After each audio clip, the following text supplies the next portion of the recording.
बहुत ही शानदार तरीके से आप सभी हमारे यशस्वी साथियों तक संदेश पहुंचा रहे हैं।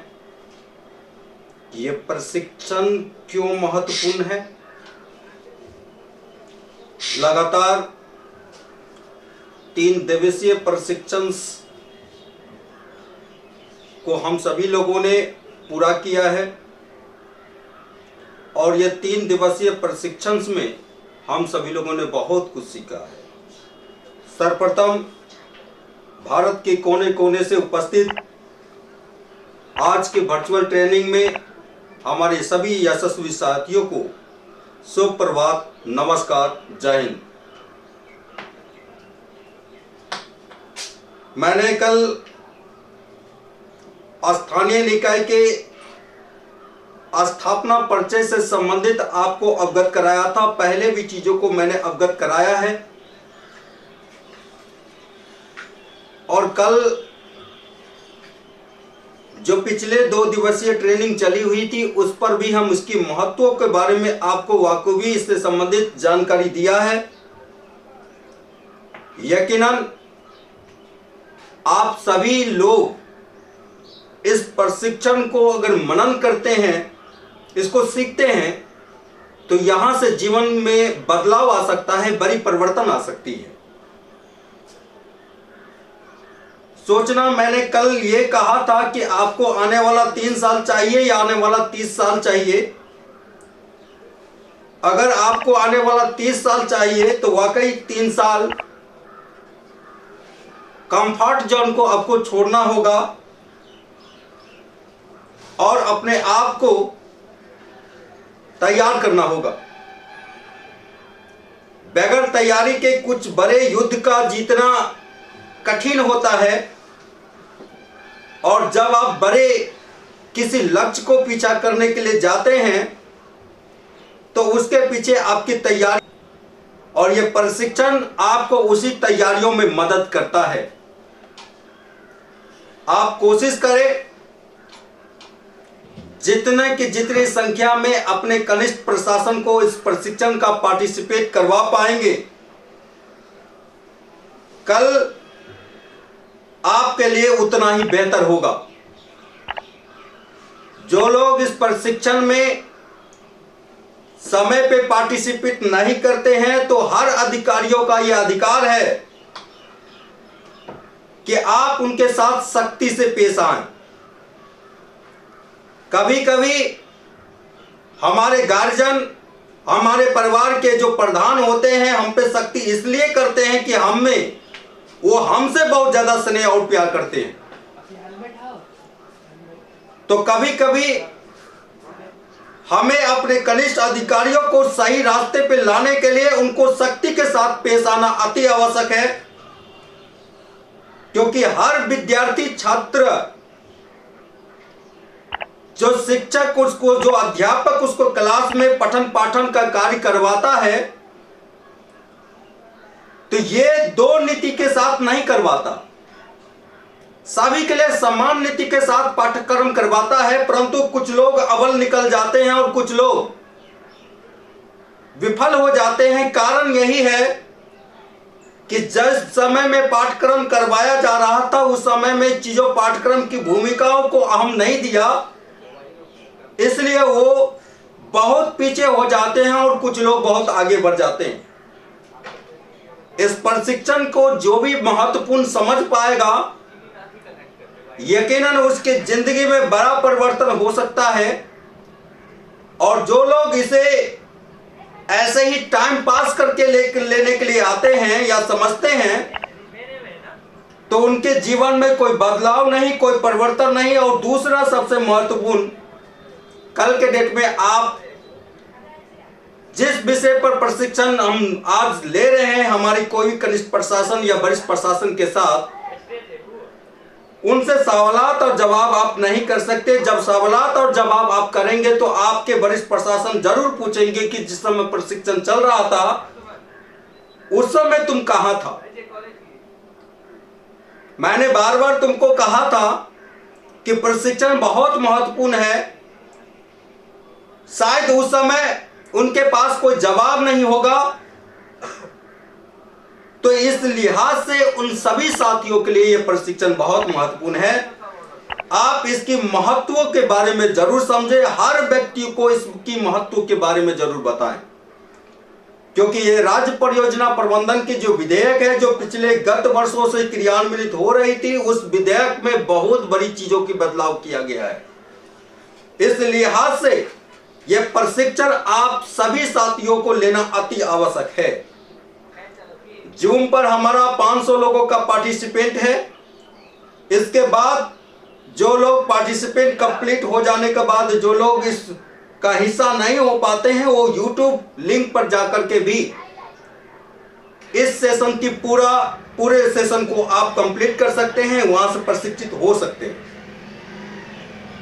साथियों, प्रथम और द्वितीय दिवस के चरण में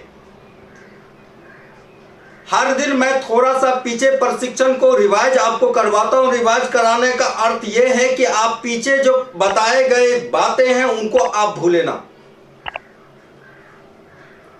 हमेशा उसे रिपीट रूप में ले। शुरुआत वहीं से करें कि हमने जो प्रथम और द्वितीय दिवस में जो प्रशिक्षण के विषय को लेकर के आया था, वाकई वो बेसिक चीज है हमारे जीवन का, प्रारंभिक चीज है हमारे जीवन का, और कभी भी कोई भी स्टार्टअप प्रारंभिक ही किया जा सकता है। और हम प्रारंभिक कार्यों को कंप्लीट करने के बाद हम द्वितीय श्रेणी की कार्यों में लगते हैं। तो पहला कार्य हमने जो प्रशिक्षण के दौरान आपको प्रारंभिक कार्य से चीजों को अवगत कराया है, उसके लेकर के आप तैयार हो। हर अधिकारियों को मैं आज के वर्चुअल संवाद के माध्यम से कहता हूं कि जो पहला हमने सभी पहला और द्वितीय प्रशिक्षण में जो चीजें मैंने बताया था, उनमें आप चेंजिंग कराएं, थोड़ी सी उसकी लाइफ स्टाइल में बदलाव कराएं, उसके कार्य कुशलता में बदलाव कराएं, उनके व्यक्तित्व विचारों में बदलाव कराएं। ये सारी रिस्पॉन्सिबिलिटी आपके ऊपर है। अगर यहां से बदलाव नहीं आ पाती तो शायद आप बड़ा नहीं कर पाएंगे, और आपके साथ जो समस्या है वो समस्या जस की तस रह सकती है, उसके जिम्मेवार भी आप ही होंगे। इसलिए प्रशिक्षण लेने के बाद तुरंत उस पर प्रैक्टिकल मोड पे आप सभी लोग आ जाए। एक बीपीओ अपने समस्त पंचायत कोऑर्डिनेटर के जीवन को परिवर्तन करने के लिए जो भी आपको शक्ति करनी पड़े, जो भी बड़ा गाइडलाइन देना पड़े, इसके लिए आप जरूर काम करें। एक एपीओ जो भी आपको बीपीओ को शक्ति या गाइडलाइन देना पड़े तो जरूर इसके लिए काम करें, क्योंकि उसके जीवन को अगर आप आसान बनाते हैं तो उसके साथ अन्याय करते हैं। क्योंकि हर मिट्टी के बर्तन बनाने वाले से आप समझ सकते हैं, उनसे सीख सकते हैं कि उस बर्तन को, कच्चे बर्तन को क्यों पीटा जाता है। कुम्हार जो बर्तन मिट्टी का बनाते हैं, उनसे पूछा जाता है को पीटा क्यों जाता है। पीटा उसको इसलिए जाता है कि वो सही आकार में बन जाए, उसकी वैल्यू हो जाए। अगर उसे पीटेगा नहीं तो वो आकार नहीं ले सकता। उसी प्रकार की जो मूर्त, जो पत्थर पर छेनी हथौड़ियों की चोट नहीं पहुंचेगी, उस आकार नहीं बन सकता और वो मूर्त नहीं बन सकता। तो आपका काम है कि छेनी हथौड़ी लगाकर उस पत्थर को तराशे, उसे मूर्त का रूप दे। और जो लोग छेनी हथौड़ी की चोट से अगर डर जाते हैं, टूट के बिखर जाते हैं, शायद उसकी पहचान नहीं होती। एक कहानी के साथ आज की सेशन को मैं शुरुआत करूंगा। थोड़ा सा समय विलंब हुआ है, इस बातों को विशेष रूप से कल से आप लोग ख्याल रखेंगे। कहानी यह है कि दो प्रकार की पत्थर है और दोनों पत्थर एक दूसरे से बातचीत कर रहा है। एक पत्थर दूसरे पत्थर से पूछ रहा है कि यार तुम भी पत्थर मैं भी पत्थर, हम में तुम में क्या अंतर। तुम वो हो जो लोग तुम्हारे पास शीश नवाते हैं, सरदा का पकवान चढ़ाते हैं और तुम्हें बड़े सम्मान से रखते हैं, और एक मैं हूं जो हर दिन पैरों के नीचे कुचला जाता हूं, ठोकरें खाता हूं, हमारी कोई पहचान नहीं होती। तो पहले वाले पत्थर ने जवाब दिया कि हम में और तुम में बहुत ज्यादा अंतर नहीं है। तुम वो हो जिस समय तुम्हें तराशा जा रहा था, वो हथौड़ी और छेनी की चोट खाकर तुम टूट गए, इसलिए तुम पैरों के नीचे कुचले जाते हो, ठोकरे मारे जाते हो, और मैं हथौड़ी और छेनी की चोट खाकर के आकार बना, इसलिए आज मैं मूर्त हूं, इसलिए मेरी सम्मान होती है। जस्ट आज हमारे जीवन में कुछ इसी प्रकार की चीजें हैं। इन चीजों से हम सभी लोग अवगत हों, क्योंकि जीवन में अगर लक्ष्य आपने सुनिश्चित किया है, कुछ करने के जुनून आपके पास है, तो ये सारी चीज आपको आगे बढ़ाएंगी।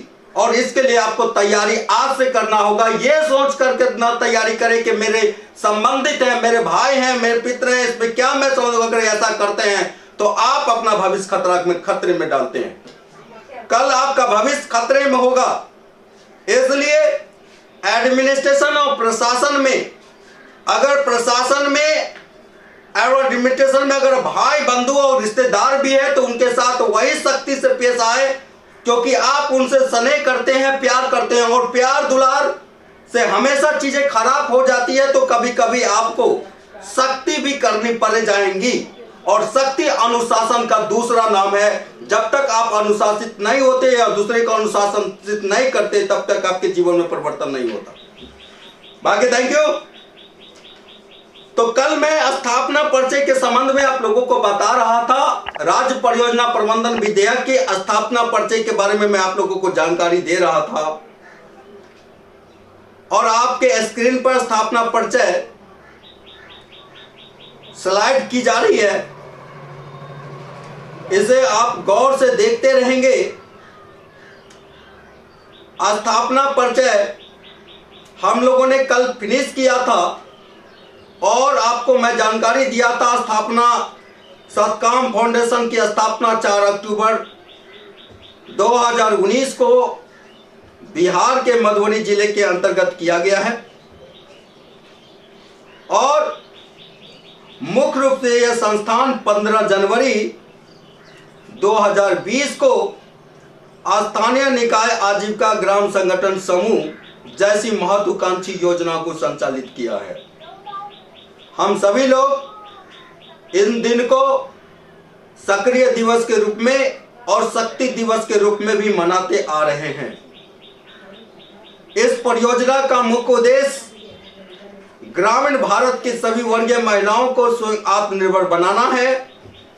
यह योजना संपूर्ण भारत वर्ष में तेजी से अपनी पहचान बना रही है, जहां ग्रामीण भारत के सभी महिलाओं को स्वतंत्र रूप से बचत योजना में शामिल होने के साथ साथ मेरा भारत मेरी आजीविका मिशन के तहत विभिन्न प्रकार की व्यवसायिक प्रशिक्षण लेकर गुणवत्तापूर्ण उत्पादों का उत्पादन करने में सक्षम होने के साथ साथ व्यावसायिक व्यवस्थाओं को विस्तार करने में की दिशा में भी काम कर रहा है।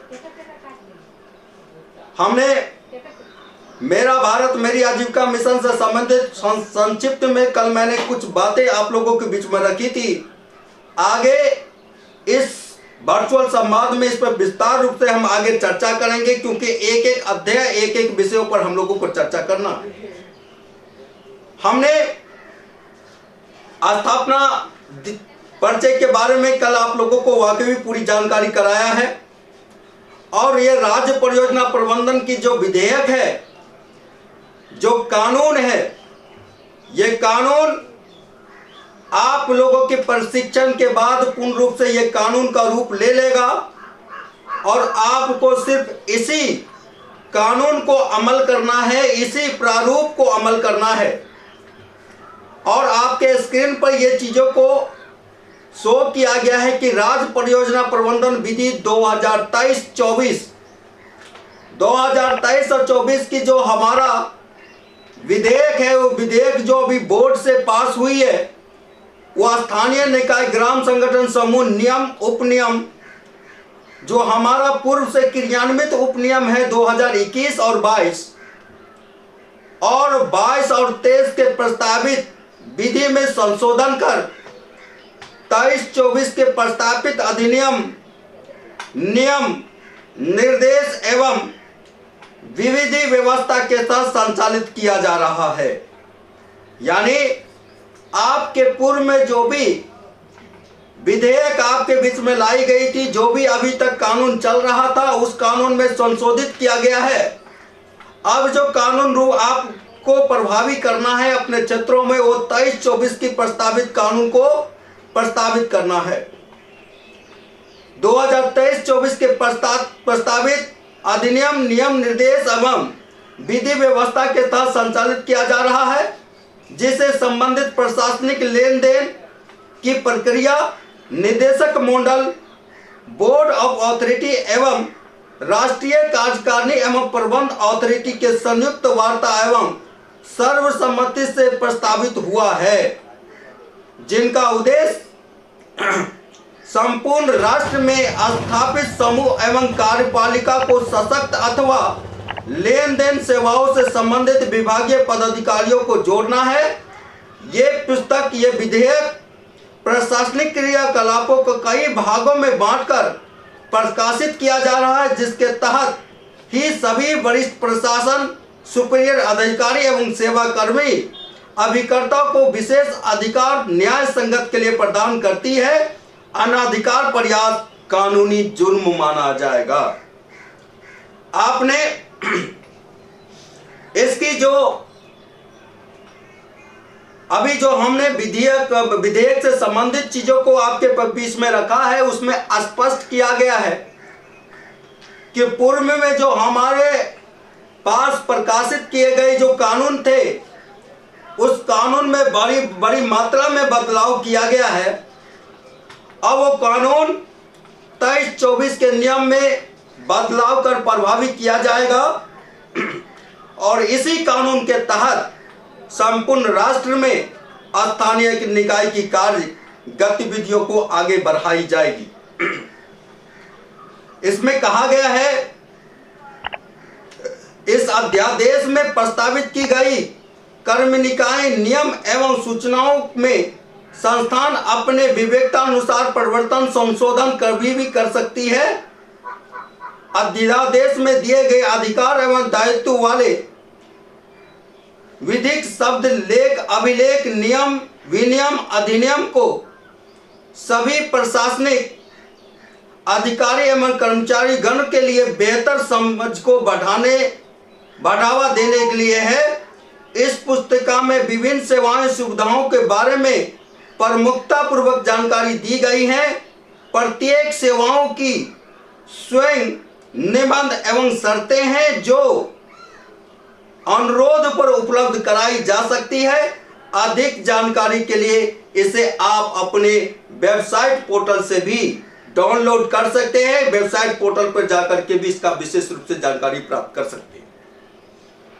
अब हमारा जो स्थानीय निकाय के अंतर्गत जो क्रियान्वित होने वाली जो परियोजनाएं हैं, इस स्थानीय निकाय को जो के तहत जो क्रियान्वित होंगी परियोजनाएं, उस परियोजनाओं के बारे में मैं थोड़ा सा आपको परिचय करवाना चाहूंगा कि परियोजनाएं स्थानीय निकाय आजीविका ग्राम संगठन समूह में निम्नलिखित महत्वाकांक्षी योजनाओं को संचालित करेगी। सभी परियोजनाओं की विधि एवं व्यवस्था अलग अलग रूपों में प्रकाशित है। पहला हमारा परियोजना है स्थानीय निकाय आजीविका ग्राम संगठन समूह, और हम जानेंगे कि स्थानीय निकाय आजीविका ग्राम संगठन समूह क्या है।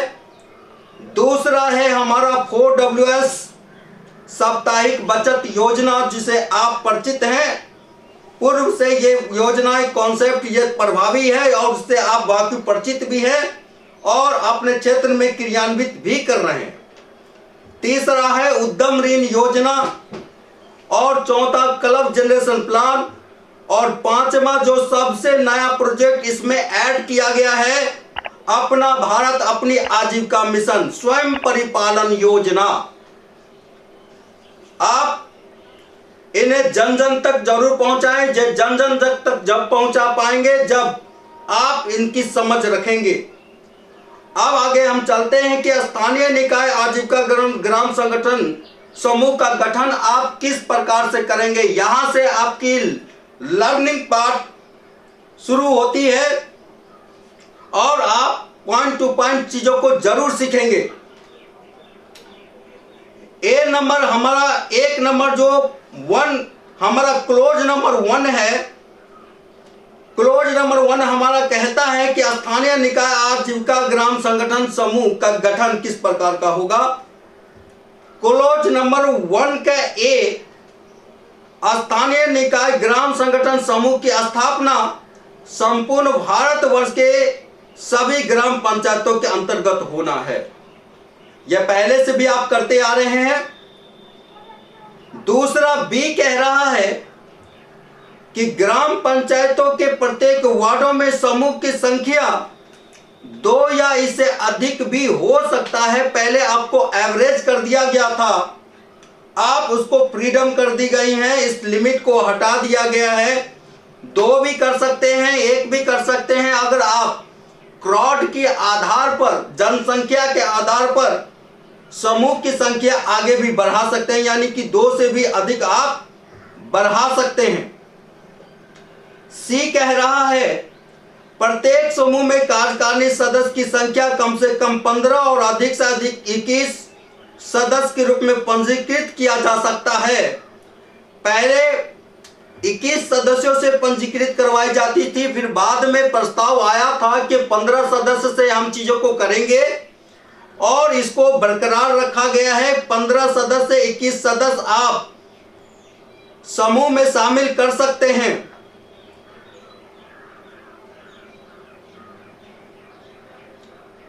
निर्णायक सदस्य के रूप में अध्यक्ष, सचिव एवं कोषाध्यक्ष को समूह के द्वारा आम सभा बुलाकर के मनोनीत किया जाएगा। जिस प्रकार से पूर्व में आप आम सभा को बुलाते हैं और आम सभा के बुलाने के बाद अध्यक्ष, सचिव और कोषाध्यक्ष को मनोनीत करते हैं, वही व्यवस्था यहां पर अभी लागू है। डी कह रहा है समूह के निर्णायक एवं कार्यकारिणी सदस्य केवल महिलाएं होंगी जिनका नाम मतदाता सूची में अंकित हो और वो वार्ड के मूल निवासी हो। मतदाता सूची निर्वाचन प्रमाण पत्र का होना अनिवार्य है।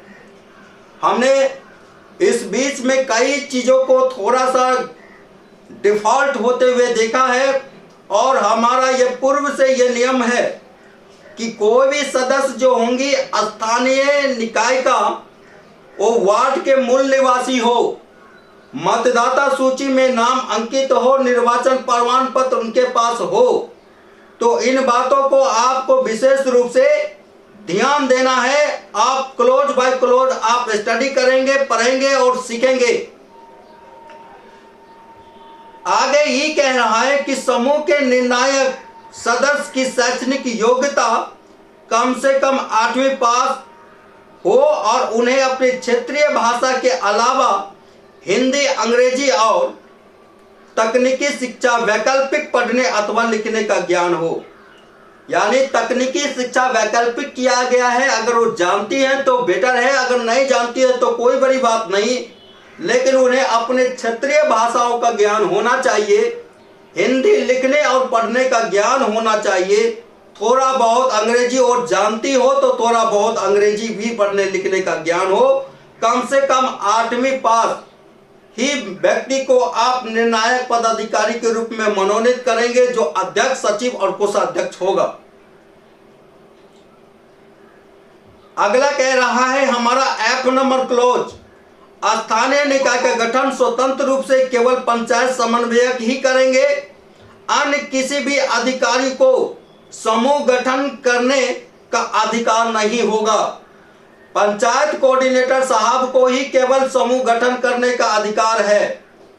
दूसरा व्यक्ति को अभी आप लोगों की ई प्लेटफॉर्म यानी कि सर्विस लिंक आपको अभी कुछ दिनों के बाद प्रोवाइड किया जाएगा, जिसमें समूह गठन करने का ऑथराइजेशन पावर सिर्फ पंचायत कोऑर्डिनेटर के हाथों में है और दूसरा कोई भी अधिकारियों के हाथों में पंचायत कोऑर्डिनेटर समूह गठन करने का ऑथोरिटी नहीं होगी।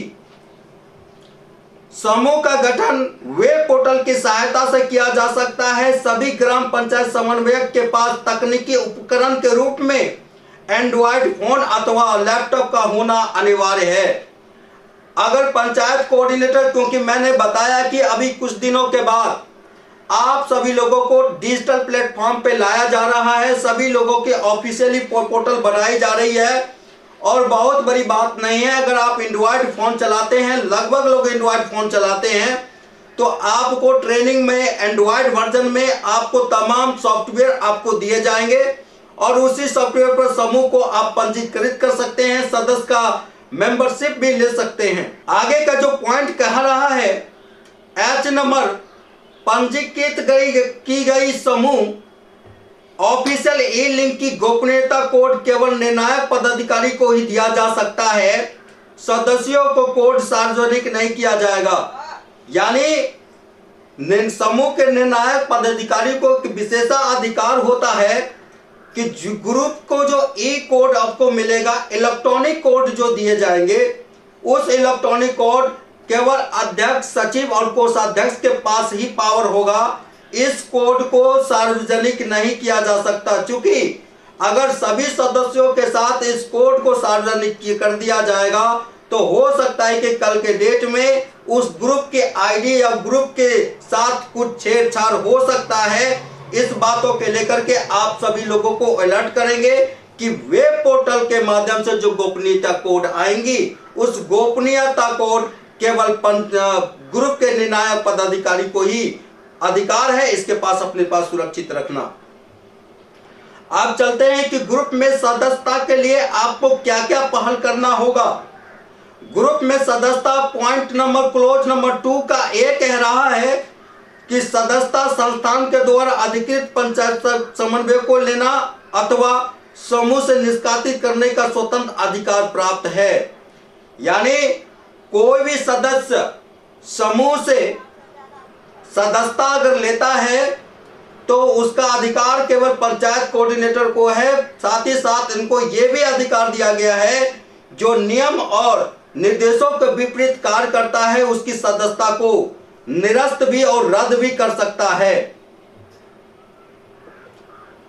सदस्य की सदस्यता तकनीकी उपकरण मैनुअल प्रपत्र की सहायता से ही लेनी होगी।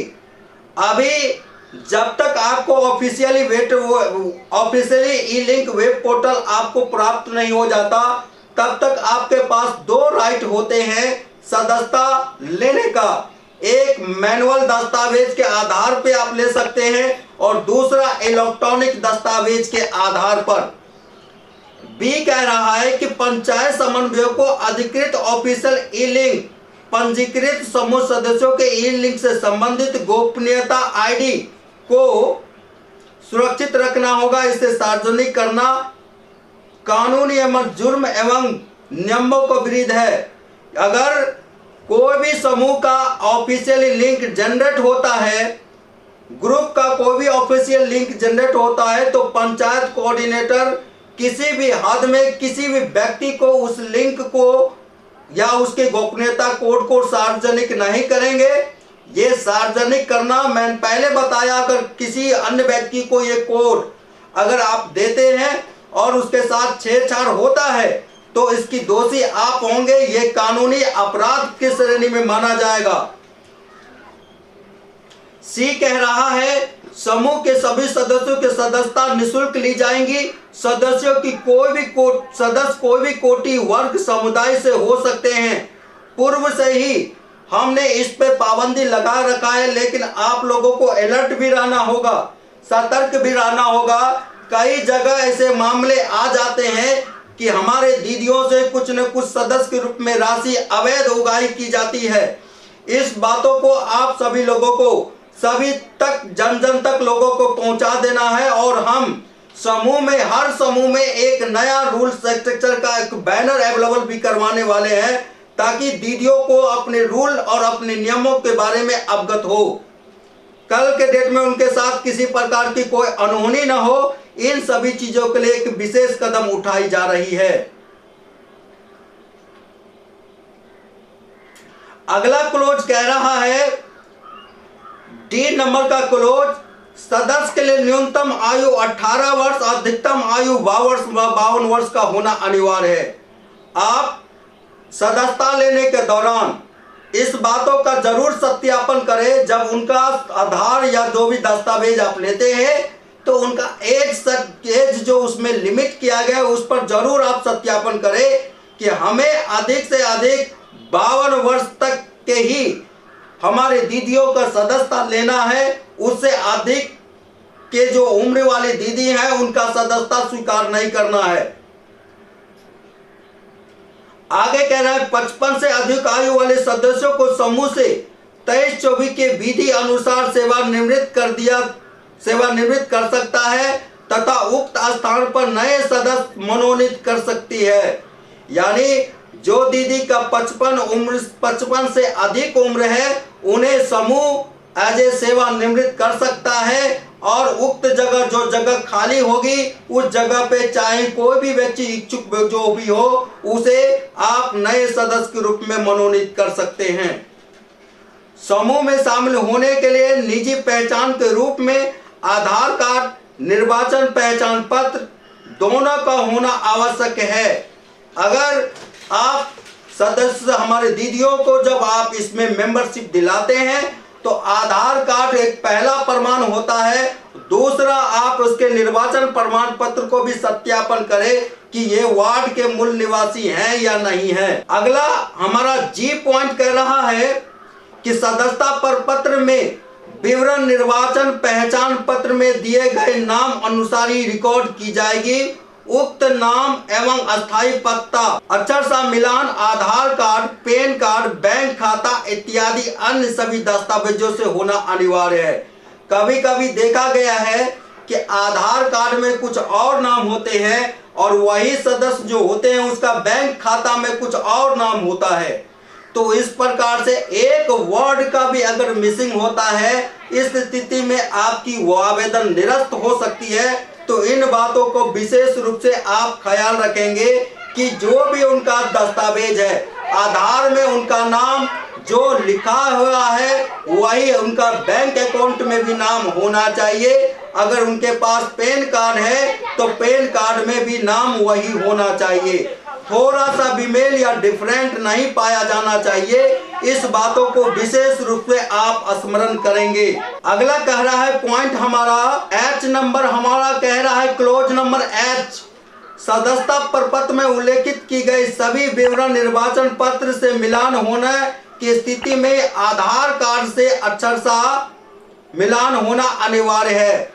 अगर आप दोनों दस्तावेज को मिलान करते हैं और दोनों दस्तावेजों में कहीं मिसिंग होती है, निर्वाचन प्रमाण पत्र में मिसिंग होता है, तो उसका निर्वाचन प्रमाण पत्र से अगर मेल कर रहा है उसका अकाउंट या अन्य दस्तावेज तो उसी दस्तावेज को आप प्रविष्ट करें। अगर उनका आधार से मेल खा रहा है तो आधार से ही उसको प्रविष्ट करें। यानी दोनों में से किसी एक दस्तावेजों से उनका संपूर्ण केवाईसी दस्तावेज मेल खाना अति आवश्यक है। इन बातों को विशेष रूप से आपको ध्यान देना है जब आप ग्रुप पंजीकरण के लिए आप जाते हैं। अब हमारा आई का क्लोज कह रहा है सदस्यता प्रपत्र दाखिल करने के दौरान आवश्यक दस्तावेज एवं उल्लेखित विवरण की मांग की जाएंगी जिसकी 100% आपूर्ति अनिवार्य है। क्या क्या देना है वो मांग किया जा रहा है। आधार कार्ड और निर्वाचन पहचान पत्र दोनों महत्वपूर्ण है। उपयुक्त दोनों से मिलान नहीं होने की स्थिति में राशन कार्ड का पहचान तीसरा और अंतिम विकल्प होगा। आप मान के चलते हैं कि आधार कार्ड से भी उसका दस्तावेज मिलान नहीं है, राशन कार्ड से भी उसका निर्वाचन कार्ड से भी दस्तावेज मिलान नहीं हो रहा, तो अंतिम विकल्प के रूप में उनका राशन कार्ड का उपयोग आप कर सकते हैं। यह उनका अंतिम विकल्प होगा। पहला जो उनको आपको सदस्यता प्रपत्र में संलग्न दस्तावेज के रूप में या ऑनलाइन लीजिए या मैनुअल लीजिए, ये तमाम चीज आपसे लिए जाएंगे, मांग किया जाएगा और पूर्ण रूप से अच्छा सा सत्यापन करने के बाद पहला पैन कार्ड वैकल्पिक होना चाहिए। अगर पैन कार्ड अभी वर्तमान में नहीं है तो कोई बात नहीं, यह वैकल्पिक किया गया है। बैंक पासबुक की छाया प्रति राष्ट्रीयकृत बैंक का होना चाहिए जो राष्ट्रीयकृत बैंक है, बहुत सारे देश के अंतर्गत राष्ट्रीयकृत बैंक है, कोई भी राष्ट्रीयकृत बैंक में उनका खाता होना चाहिए। पासपोर्ट साइज का फोटो होना चाहिए, नवीनतम रंगीन। अभी लेटेस्ट फोटो अपलोड करना है, अगर सॉफ्टवेयर पे अगर अपलोड करते हैं तो आपको वर्जन में फोटो क्लिक करने का ऑप्शन दिया गया है। सीधे कैंडिडेट को फोटो क्लिक करके फोटो अपलोड कर सकते हैं। अगर आप मैनुअल कर रहे हैं तो भी इस बातों को विशेष ध्यान रखना है, उनका पासपोर्ट साइज बिल्कुल प्लेन बैकग्राउंड में होना चाहिए, अतिरिक्त कोई बैकग्राउंड लगना नहीं चाहिए और फ्रेश फोटो होना चाहिए, क्लीन होना चाहिए। व्हाट्सएप और मोबाइल नंबर का होना अति आवश्यक है। व्हाट्सएप नंबर हो, मोबाइल नंबर हो, दोनों चीजों को आप कोशिश करेंगे कि दोनों चीज मिल जाए, लेकिन एक में से एक का होना अति आवश्यक है। ईमेल आईडी वैकल्पिक किया गया है, क्योंकि ग्रामीण परिवेश में बहुत सारे लोगों के पास ईमेल आईडी नहीं होता, तो इसलिए इसको वैकल्पिक किया गया है। ईमेल आईडी नहीं है तो चलेगा, लेकिन मोबाइल नंबर का होना आवश्यक है। हस्ताक्षर अंगूठा का निशान बायोमेट्रिक एवं बायोमेट्रिक बाएं हाथ का लेना है। अगर कोई हमारी दीदी हस्ताक्षर करती हैं तो उनको अंगूठा निशान की आवश्यकता नहीं पड़ेगी। जो दीदी हस्ताक्षर नहीं करता उनका जो अंगूठा निशान लेना है वो बायोमेट्रिक लेना है, और बायोमेट्रिक के सिस्टम अभी बहुत ही जल्द शुरू होने वाली है। जब तक बायोमेट्रिक नहीं हो रहा है तब तक आपको जिस प्रकार से फिंगर आप लेते थे, लेफ्ट अंगूठे का ही उपयोग करेंगे। बाएं हाथों के अंगूठा जो है उन्हीं को आप फिंगर के रूप में उपयोग करेंगे। नॉमिनी का नाम एवं संबंध आधार अनुसार आपको नोटेट करना है, यानी सदस्य और नॉमिनी का रिलेशन क्या है, उनका कोई न कोई आधार या कोई भी दस्तावेज हो उसमें उल्लेखित हो उनका संबंध क्या है। नॉमिनी का आयु आधार अनुसार आपको पंजीकृत कराना है। इसके बाद नॉमिनी का आधार कार्ड की छाया आपको लेना है। सदस्य एवं नॉमिनी पहचान मार्क, मोल, कट एवं अन्य कोई और भी, अगर सदस्य का कोई भी पहचान है, होता है कोई जख्म का पहचान हो या कोई मोल का निशान हो इत्यादि का, मोल का, ये तमाम चीज आपसे प्रविष्ट करवाए जाएंगे। ये तमाम प्रविष्ट करना अति आवश्यक है। या कट का निशान हो, मोल का हो, सदस्य और नॉमिनी दोनों को उल्लेखित करना होगा। अगला पॉइंट कर रहा है साप्ताहिक बचत प्लान टर्म अवधि सहित, यानी आप जो सदस्य, जो दीदी हमारी बचत योजना में शामिल होना चाहते हैं उसका टर्म प्लान क्या है। Super A benefit, B benefit, C benefit, D benefit, E benefit और एफ बेनिफिट, और टर्म अवधि को भी आपको सेलेक्ट करना है। टर्म अवधि को जो सेलेक्ट करना है उसके लेकर के भी आपको यहाँ पर गाइडलाइन दिया गया है कि साथ ही साथ टर्म अवधि को भी सेलेक्ट आपको करना है। पंजीकृत गई केवाईसी सत्यापन उपरांत ही सदस्य या समूह संस्थान के प्रस्तावित सुविधा ले पाएंगे, अन्यथा नहीं। इस जो भी आप दस्तावेज दे रहे हैं वो दस्तावेज दीदी से संग्रह कर रहे हैं, पंचायत कोऑर्डिनेटर साहब जो भी आप दीदी से संग्रह कर रहे हैं उसको इलेक्ट्रॉनिक डेटा पर, यानी हमारा जो इलेक्ट्रॉनिक प्लेटफॉर्म होता है दस्तावेजों को परखने का, सत्यापन करने का, उस इलेक्ट्रॉनिक डेटा पर तमाम चीजों को सत्यापित किया जाएगा, और इलेक्ट्रॉनिक डेटा पर तमाम चीज सत्यापित होने जाने के बाद ही ये सदस्यता एज ए प्रखंड परियोजना पदाधिकारी के पास पावर होगा, ये अप्रूव्ड कर सकता है। अगर उसका सत्यापन, अगर उसमें कोई एरर आता है तो रिजेक्ट भी कर सकता है। अब एल नंबर पॉइंट को हम देखते हैं। केवाईसी बीमेल अपूर्ण विवरण पाए जाने पर सदस्य आईडी निष्क्रिय रहेगा। इसे सुधार बीमेल अपूर्ण विवरण को पूर्ण करने उपरांत सक्रिय किया जा सकता है।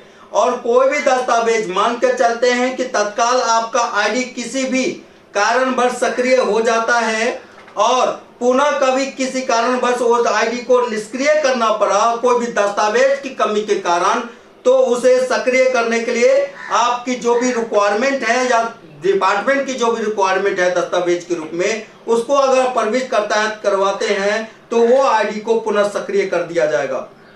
सदस्यता पर पत्र प्रविष्ट करने के समय प्रस्तावित बचत योजना में टर्म अवधि का चयन अनिवार्य है। सदस्य अपने या अपने परिवार के किन्हीं और सदस्यों के नाम से एक या उससे अधिक सप्तक बचत प्लान का हिस्सा हो सकती हैं। इसमें जो पिछले प्लान में बाउंडेशन किया गया था उस बाउंडेशन को हटा दिया गया है। अब सदस्य चाहे तो स्वयं के नाम से भी बचत प्लान ले सकती है या अपने परिवार के किसी सदस्य के नाम से बचत प्लान ले सकती है। वो एक प्लान भी चयन कर सकती है और साथ साथ उससे अधिक प्लान भी चयन कर सकती है। एन नंबर कह रहा है कि पंचायत समन्वयक के द्वारा सभी रिपोर्ट सत्यापन कर प्रखंड परियोजना पदाधिकारी को रिपोर्ट समर्पित करने उपरांत रिपोर्ट में कोई भी त्रुटि अथवा बेमेल होने की स्थिति में प्रखंड परियोजना पदाधिकारी के पास विशेष अधिकार के तहत सदस्यता प्रपत्र को तत्काल निरस्त कर सकता है।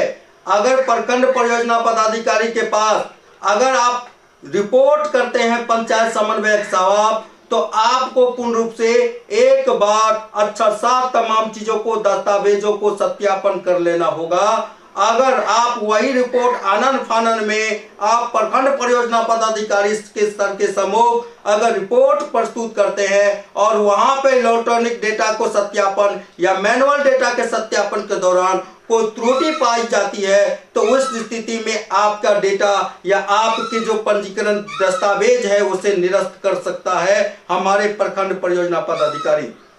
ये कह रहा है, इस बातों को आप लोगों को बड़ी गौर से सुनना है। पंचायत कोऑर्डिनेटर साहब और प्रखंड परियोजना पदाधिकारी साहब, आप दोनों के लिए इसमें बहुत ही महत्वपूर्ण चीज है कि त्रुटि अथवा बेमेल होने की स्थिति में प्रखंड परियोजना पदाधिकारी विशेष अधिकार के तहत सदस्यता पर को तत्काल निरस्त कर सकता है या दुरुस्त करने का निर्देश देना। यह निर्णय 5% पाए जाने पर ही लिया जा सकता है, परंतु इससे अधिक रिपोर्ट में त्रुटि पाए जाने पर प्रखंड परियोजना पदाधिकारी पंचायत समन्वयक को तुरंत सेवा से अयोग्य घोषित कर सभी सुविधाओं से विमुक्त करने का निर्णय ले सकते हैं। अर्थात अब जो दस्तावेज है आपको अपनी पंचायत समन्वयक साहब आप अपना दस्तावेज जो प्रखंड परियोजना पदाधिकारी को समर्पित करेंगे उस दस्तावेज को पूर्ण रूप से आप सत्यापित करेंगे, सिग्नेचर मोहर के साथ सत्यापित करेंगे। अगर मैनुअल डेटा के रूप में आप प्रविष्ट कर रहे हैं, इलेक्ट्रॉनिक डेटा के रूप में प्रविष्ट कर रहे हैं, फिर भी आपको तमाम चीजों को अक्षर सा मिलान करने के बाद ही आप चीजों को आगे प्रविष्ट करें। अगर आपका रिपोर्ट 5% से कम त्रुटि 5% से अधिक त्रुटि पाया जाता है, 5% से कम त्रुटि पाने पर उसे सही करने का प्रखंड परियोजना पदाधिकारी आपको निर्देश दे सकता है। लेकिन इससे अधिक त्रुटि रिपोर्ट अगर आप डालते हैं, भेजते हैं, जिनसे हमारे प्रखंड परियोजना पदाधिकारी का समय खराब होता है, समय बर्बाद होता है, उनकी मानसिक परेशानी बढ़ती है, इसलिए आज से वो आपको सेवा से अयोग्य घोषित कर सेवा से विमुक्त कर सकता है। समय हर किसी के लिए बहुत ही महत्वपूर्ण है और हमें समय को बहुत ही मद्देनजर रखनी होगी। हमें हर अधिकारियों के समय को बिल्कुल लिमिट समय आपके पास है और हर समय का आप सदुपयोग करेंगे। चाहे मैं पहले बता दिया चूंकि आपके साथ प्रखंड परियोजना पदाधिकारी सर आपके साथ भी रूल कंडीशन कुछ लगाए गए हैं। पंजीकृत केवाईसी का सत्यापन आप ओ नंबर क्लोज को देखेंगे। ओ नंबर क्लोज हमारा कह रहा है कि पंजीकृत केवाईसी का सत्यापन प्रखंड परियोजना पदाधिकारी को तकनीकी माध्यम से जांच कर लेना होगा। यानी पंजीकृत केवाईसी जो भी रिपोर्ट पंचायत समन्वयक के द्वारा आपको भेजा जा रहा है उसे आपको सॉफ्टवेयर के माध्यम से उसे सत्यापन कर लेना होगा कि ये रिपोर्ट आधार कार्ड पैन कार्ड जो है वो सही है या नहीं। आपको ऐसा सॉफ्टवेयर दिया जाएगा जिस सॉफ्टवेयर में कैंडिडेट का सिर्फ आधार नंबर आप अपलोड करेंगे, पैन नंबर अपलोड करेंगे तो पूरी की पूरी उसकी जीवन की पूरी कितने बैंकों में उसका खाता है, और अब तक बैंकों की क्या हालात है, कितने खाता सक्रिय चल रहा है, कितने खाता निष्क्रिय चल रहा है, अब तक उन्होंने कौन कौन विभागों से, किन किन संस्थानों से लोन ले चुका, लोन लेने के साथ साथ वो लोन को किस प्रकार से क्रेडिट कर चुका है या किसी पर लोन बकाया है, कितने लंबे समय से लोन वो बकाया रखे हुआ है, इत्यादि के दस्तावेज आपके सामने प्रस्तुत हो जाएंगी। एक आसान डेटा स्थान सॉफ्टवेयर आपको दिए जा रहे हैं और वो जो दस्तावेज होंगे उसके आधार पर ही आप तमाम चीजों का निर्णय लेंगे। इसलिए कहा गया है वो नंबर क्लोज में पंजीकृत केवाईसी का सत्यापन प्रखंड परियोजना पदाधिकारी को तकनीकी माध्यम से जांच कर लेना होगा।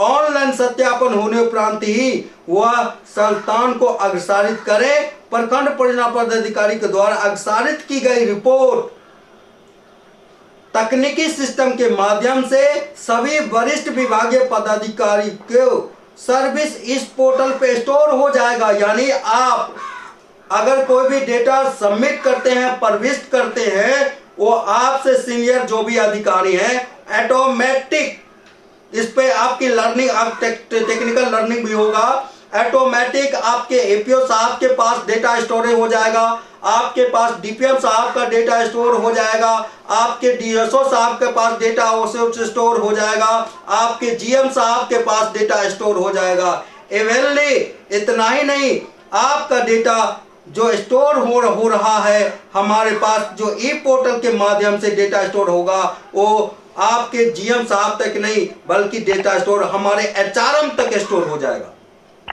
जो हमारा कंट्रोलिंग पार्ट का महत्वपूर्ण एडमिनिस्ट्रेशन है, आपके एक क्लिक से, आपके एक अप्रूव्ड बटन को दबाने से अभी तक जो आपकी परेशानी हो रही थी कि आप डेटा को 1 by 1 एक्सेल में फॉर्मेट कर बना करके भेजते थे, वो आपकी परेशानी को हटा गया है। आपको डेटा सत्यापन करना है और डेटा सत्यापन करने के बाद उसको ऑनलाइन पे अप्रूव करते हैं सभी लोगों को, हर सदस्यों की स्थितियों को जानने के बाद तो आपका डेटा आपके तभी वरिष्ठ प्रशासन के साथ साथ हमारे कंट्रोल ऑफिस में एचआरएम में स्टोर हो जाएगा।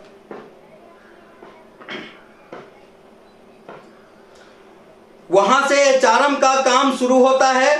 वो केवल एचआरएम समूह रचनात्मक विभाग के द्वारा ही स्वीकार की जाएगी।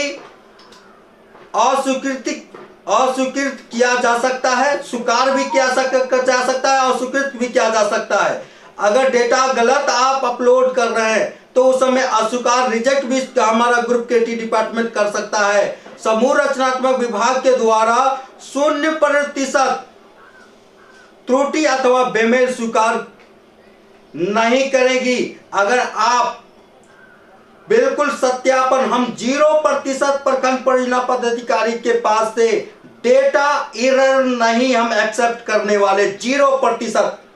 इस बातों को आपको विशेष रूप से ख्याल, क्योंकि 0% अगर डेटा आप प्रविष्ट करते हैं वही डेटा हर अधिकारी के पास प्रविष्ट होता है। उस स्थिति में अथवा बेमेल स्वीकार नहीं करेगी, वह अपने विशेषाधिकार एचआरएम का जो हमारा समूह रचनात्मक विभाग है वो विशेषाधिकार का उपयोग कर ईडब्ल्यूसीडी विभाग को शिकायत करेगा और तुरंत प्रखंड परियोजना पदाधिकारी को प्रभाव एवं सेवाओं से विमुक्त करने का संयुक्त निर्णय ले सकता है।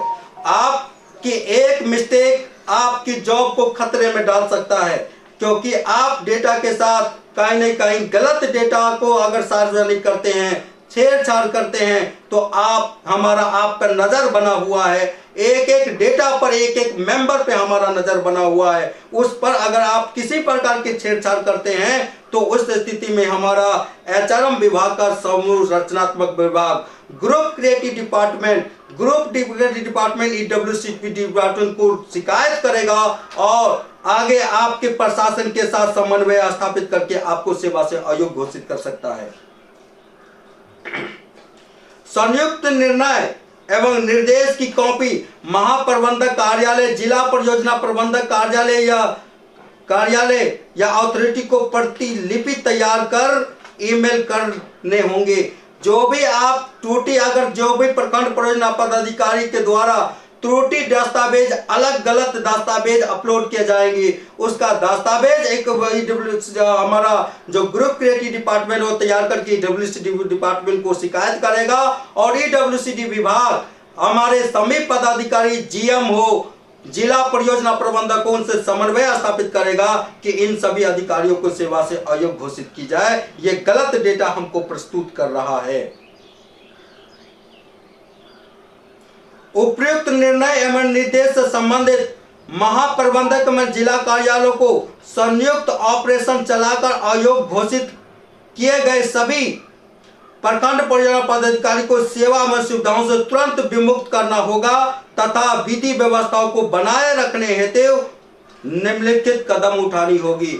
आपके लिए जिला परियोजना प्रबंधक साहब और आपके लिए विशेष रूप से जैसे ही आपके पास कुछ बीपीओ को अथॉरिटी आपको मिलती है कि इसे अयोग्य घोषित किया जाए, क्योंकि लगातार वो हमको डेटा गलत भेज रहा है, मेल के माध्यम से आपको डेटा सार्वजनिक होंगे, उस पे आपको महाप्रबंधक साहब और हमारे जिला परियोजना प्रबंधक साहब के साथ संयुक्त ऑपरेशन चलाया जाएगा और उसे तभी प्रखंड परियोजना पदाधिकारी को अयोग्य घोषित किया जाएगा।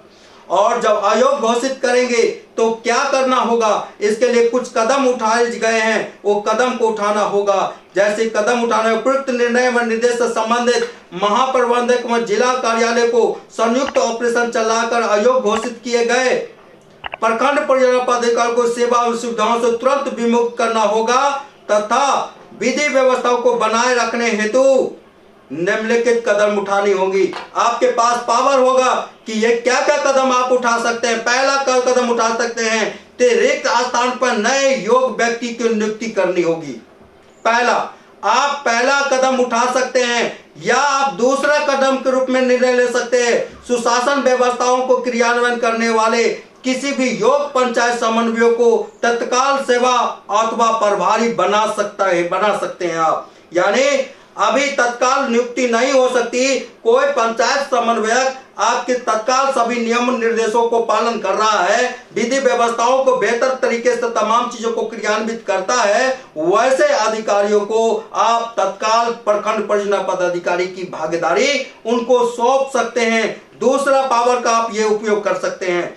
तीसरा पावर का उपयोग कर सकते हैं, अन्य प्रखंडों में तत्काल नियुक्त प्रखंड परियोजना पदाधिकारी को संयुक्त प्रखंड का संचालन करने का अथॉरिटी अथवा प्रभार प्रदान कर सकते हैं। अगर आपको लगे कि पंचायत समन्वयक में अभी कोई भी व्यक्ति ऐसा हमारे पास योग्य नहीं है जो ब्लॉक स्तर की अथॉरिटी को पूर्ण रूप से रिस्पॉन्सिबिलिटी ले सके, इस स्थिति में आपके अड़ोस पड़ोस आपके बगल के जो भी डिस्ट्रिक्ट अथॉरिटी का कार्य है ये कि वो बगल के कोई भी प्रखंड परियोजना पदाधिकारी को संयुक्त ब्लॉक के रूप में प्रभार देकर के तत्काल उन्हें कार्य करने की अनुमति दे सकते हैं। तो अगर कोई भी प्रखंड परियोजना पदाधिकारी अयोग्य घोषित किया जाता है, इस स्थिति में जिला परियोजना प्रबंधक को इतने प्रकार के अधिकार दिए गए हैं कि आप विधि व्यवस्थाओं को बनाए रखने के लिए ये तमाम डिसीजन और तमाम निर्णय ले सकते हैं। अब हम चलते हैं, हमने समूह के गठन के बारे में बताया है, सदस्यता के बारे में बताया है और नॉमिनी के बारे में अब हम आपको जानकारी देने वाले हैं। Nominee point number close number 3 का जो हमारा नॉमिनी का रूल कहता है कि स्थानीय निकाय समूह में शामिल सदस्यों की नॉमिनी पति अथवा पुत्र एवं कोई भी वरिष्ठ अभिभावक तीनों में से कोई हो सकता है। नॉमिनी हमेशा पति हो सकते हैं या पुत्र हो सकते हैं या कोई भी उसका वरिष्ठ अभिभावक है वो उनका नॉमिनी हो सकता है। नॉमिनी का आयु 18 वर्ष से ऊपर हो तथा निर्वाचन पत्र निर्गत किया गया हो। नॉमिनी कोई भी होंगी जिनका उम्र 18 वर्ष से ऊपर होना चाहिए और वो मतदाता सूची में उसका नाम निर्वाचन पत्र में उसका अंकित हो। सदस्यों की मृत्यु होने उपरांत बचत एवं सभी सुविधाओं का उत्तराधिकारी होने के साथ साथ बचत बकाया भुगतान करने की भागीदारी एवं जवाबदेही नॉमिनी पे होगी। तो इस बातों को आप लोगों को स्पष्ट लोगों को क्लियर करके एक एक पॉइंट को क्लियर करके एक एक पॉइंट को लोगों को क्लोज बाय क्लोज स्पष्टीकरण करा करके लोगों को आपको तमाम चीजों को जानकारी देना है।